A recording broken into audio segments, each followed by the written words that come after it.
Olá, sejam muito bem-vindos ao curso de Algoritmo e Estrutura de Dados. Eu me chamo Flávio e vou acompanhar vocês nessa aula introdutória. Bom, o que é um algoritmo, né? Pode-se definir um algoritmo como uma sequência finita de ações, passos lógicos e ordenados necessários para se resolver um problema ou tarefa computacional. Pode ser que você tenha pesquisado e olhado em outras bibliografias e tenha encontrado a mesma definição com outras palavras. Mas sem problemas, todas elas você vai perceber que elas corroboram para a finalização, a definição a qual nós estamos tratando aqui, que no final das contas é resolver um problema, né, ou o trato de uma tarefa computacional. Bom, trazendo o conceito de algoritmo, né? Trazendo a definição de algoritmo para o contexto computacional, que é o que nós já citamos, que funciona à base do modelo de entrada, processamento e saída, o algoritmo é responsável por transportar os dados desejados dentro deste modelo, conduzindo-os pela entrada, ditando sua sequência de processamento, a fim de garantir que a sua saída ela seja transformada de acordo com o resultado desejado, ou seja, a solução do nosso problema. Mas enfim, se algoritmos de uma forma geral são utilizados para resolver problemas, então vamos considerar o seguinte problema aqui. Vamos pensar que a gente tem que descobrir qual a altura da pessoa mais alta de um determinado grupo de pessoas. Considere também que essas pessoas elas estão em sequência, em fila, e que esta fila ela não está vazia, tá? Muito importante a gente considerar sempre o contexto e as informações que a situação problema nos traz, principalmente na vida real, né, no trato real disso, justamente porque é ela quem vai dar alguns diretrizes, é ela que vai nos dar insumo ali para construir, abstrair alguns passos necessários para chegar naquela solução desejada. O que seria uma solução, então, um algoritmo de solução simples para esse problema que a gente acabou de trazer? Bom, no passo a passo, nós teríamos o seguinte: 1. Pegue a altura da primeira pessoa e a única informação que você tem é que essa altura é a máxima até o momento. Ok? Então guarde em algum lugar essa informação. Se você estiver programando nessa ocasião, e é esse o contexto que no decorrer das aulas nós estaremos, obviamente essa informação ela vai estar guardada numa variável, né? De qual natureza, de qual particularidade que vai dizer isso é o contexto ou a estrutura que a gente esteja utilizando na ocasião. Mas vamos lá. Percorra cada uma das próximas pessoas e faça o seguinte: pegue a altura da pessoa, esta é a altura atual, tá? Compare a altura atual com a máxima até o momento. Esta comparação pode resultar em três possibilidades.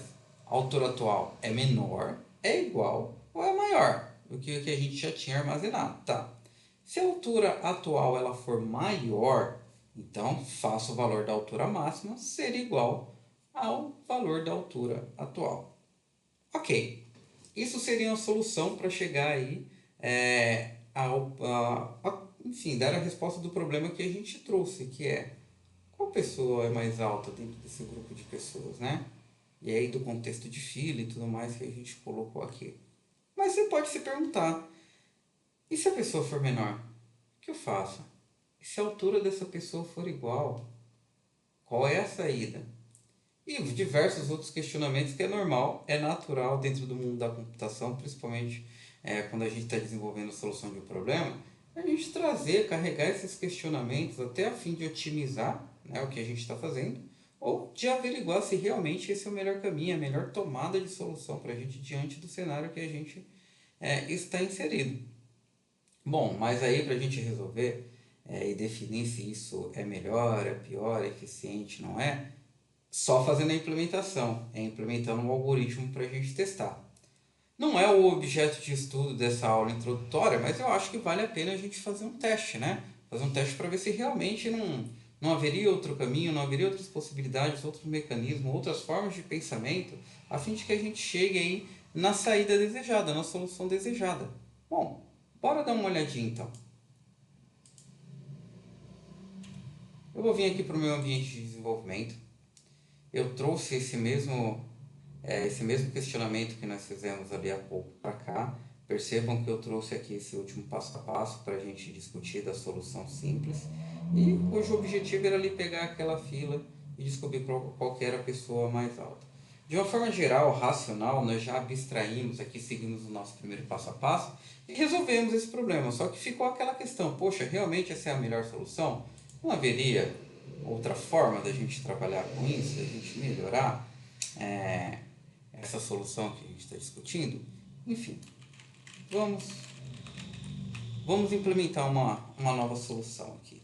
Eu vou utilizar uma estrutura de dicionário, tá? E estou usando a linguagem de programação Python para resolver esse problema. Mas não vou entrar em detalhes nesse momento, porque não é o objeto de estudo nessa ocasião. Nós vamos focar agora aqui, estamos focando em definir o que é o algoritmo e depois suas particularidades e complementos na sequência. As premissas da linguagem de programação, bibliotecas, enfim, as suas estruturas, posteriormente elas serão discutidas com um devido detalhamento, então eu vou deixar para essas ocasiões, ok? Eu vou falar que essa pessoa 1 aqui, ela tem altura de 1,70. Eu vou incluir uma pessoa 2. E eu vou dizer que essa pessoa 2, ela tem 1,90 m de altura. Eu vou incluir uma pessoa 3. Deixa eu ajustar aqui. Uma pessoa 3. Eu vou dizer que essa pessoa 3, ela tem 1,68 m, ok? Bom, vamos descobrir. Vamos ver se a gente consegue descobrir nessa forma, nessa implementação, né? Qual que é a maior pessoa aqui. A pessoa de maior altura, que era o nosso desejo ali quando a gente se deparou com o problema.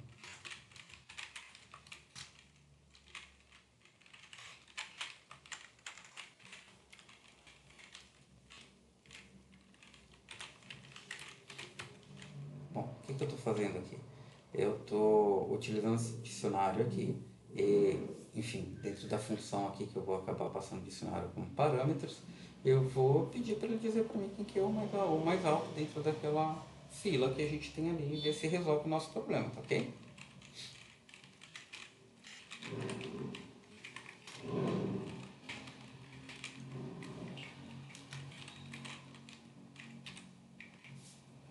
Maravilha? Deixa eu só fazer um pequeno ajuste aqui.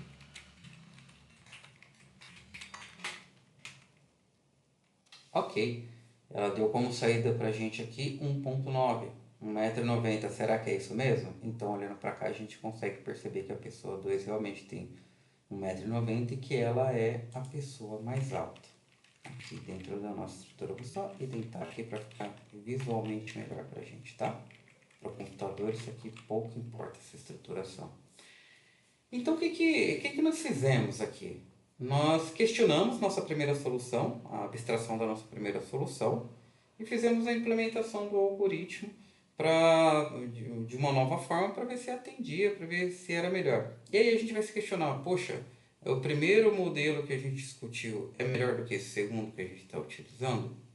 Depende, vai sempre depender, gente, né?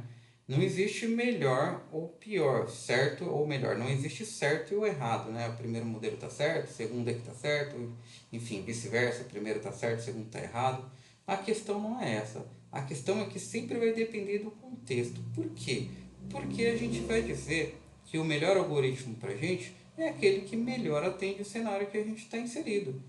Por questões de performance, por questões de qualidade, enfim, por questão da resposta, vai depender muito do contexto, tá? É importante a gente ter isso em mente. Por quê? Se nós estivéssemos num cenário aqui que a gente está falando, não, são exatamente, eu vou ter sempre 3 pessoas. As pessoas terão determinadas características, terão essa sequência, eu diria que é mais simples implementar da forma como a gente fez aqui da forma 2, não do 1. Mas a partir do momento que a gente sabe que tem um dinamismo aí na inclusão de pessoas, alturas, variações, etc., retomam-se aqueles questionamentos se esses 2 modelos, por exemplo, agora aqui até o momento, responderiam melhor para a gente, seriam mais adequados. Mas a questão aqui, como a gente disse, é falar de algoritmo, né?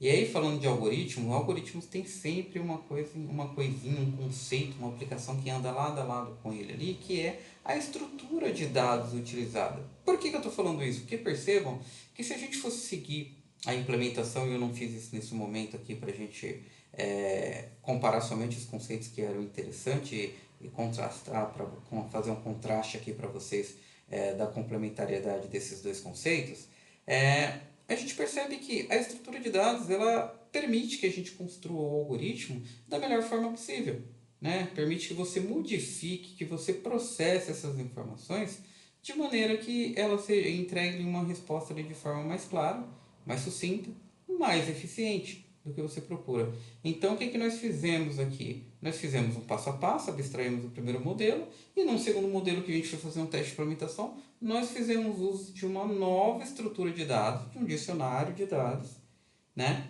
Para que fosse realizada a implementação e ela nos desse a resposta desejada. Ambos estão entregando a resposta. A questão é que no segundo, nós utilizamos uma nova estrutura. E assim como um dicionário, eu tenho matriz, eu tenho árvores binárias, eu tenho uma infinidade de estruturas de dados que são complementares ao algoritmo para que a gente entenda, aplique e depois selecione aquele que for de melhor uso para a gente, que atenda melhor a solução do problema na ocasião que a gente está inserido, ok? Então, é muito importante a gente perceber que nós temos um racional do algoritmo implementado, mas a implementação dele, a viabilidade dele vai depender muito da estrutura de dados que você vai utilizar para a implementação, tá ok? E assim a gente mata aquela dúvida que a gente tinha há pouco aqui, se era mais eficiente, não era, como seguir, né? Enfim, em outras palavras, o algoritmo dita o que deve ser feito, né, para que determinado dado ou conjunto de dados sejam processados para se obter aí o resultado desejado. E é deste contexto, como a gente bem viu na prática ali, que se encaixam as estruturas de dados, que são responsáveis por ditar o como esses dados serão transportados, manipulados dentro desse processo lógico de um algoritmo, né? São essas estruturas de dados, tais quais vetores, matrizes, ponteiros, o próprio dicionário, entre outros que nós vamos observar, que nos permitem fazer o armazenamento e a manipulação dos dados em memória, tornando o algoritmo sofisticado e eficiente o suficiente para o cenário qual a gente estará atuando na solução de problemas, tá ok? Como podemos observar, de forma genérica, podemos entender que os algoritmos eles tendem a nos dizer o que deve ser feito para resolver determinado problema, enquanto que a estrutura de dados tende a nos dizer como será realizada a mesma solução. Sendo assim, fica notório o complemento desses dois assuntos tão relevantes para a computação, conforme poderá ser observado com mais detalhes durante a evolução desse curso. Enfim, de uma forma geral, este curso ele vai ser composto de 10 videoaulas, tá? Com média de 15 minutos cada aula. E a gente tem aqui uma sequência estruturada das aulas com conteúdo, onde a aula 1 é essa a qual a gente está discutindo aqui os conceitos de algoritmos e estruturas de dados, é uma aula introdutória. A partir da aula 2, nós vamos falar de introdução a ponteiros e alocação dinâmicas. Na aula 3, nós vamos trabalhar um pouquinho com arquivos. Na aula 4, nós vamos falar de tipos abstratos de dados, né, e suas importâncias. Aula 5, nós falaremos sobre listas encadeadas. Aula 6, ela vai focar em matrizes, tá? Para a gente falar um pouquinho de matrizes, essa estrutura aí que é tão comum de utilização dentro do mundo da programação. Na aula 7, será abordado o conteúdo sobre árvores binárias e suas aplicações. Na aula 8, em sequência complementar, o assunto será árvores binárias de busca. E na aula 9 a gente vai falar de árvores rubro-negras, entre outras, né? Uma breve explicação e como se faz esse balanceamento. E vamos fechar o curso com a aula 10, onde serão feitas aí as revisões e aplicações práticas desse conteúdo discutido, tá ok? Aguardo vocês nas próximas aulas e bom estudo, gente!